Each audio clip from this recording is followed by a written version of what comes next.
ቆርሰሙቴን ሞተ ማይሰራውን ስራ ሰርተኸዋል። ሊቀ ካህን ሆነ ሁሉንም አለሃ አባቶ ይቅር በል ብለህ ጸልየሃል።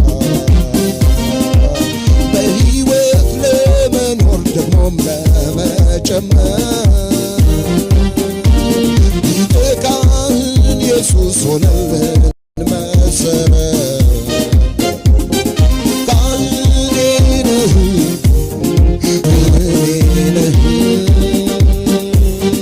ካህኔ ነህ ሊቀ ካህኔ ነህ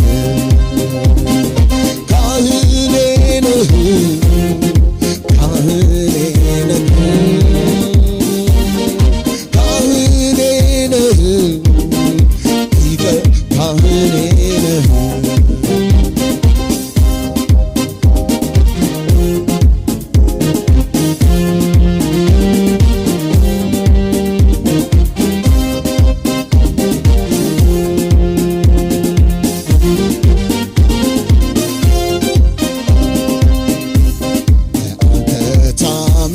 ፊትህ እቀርባለሁ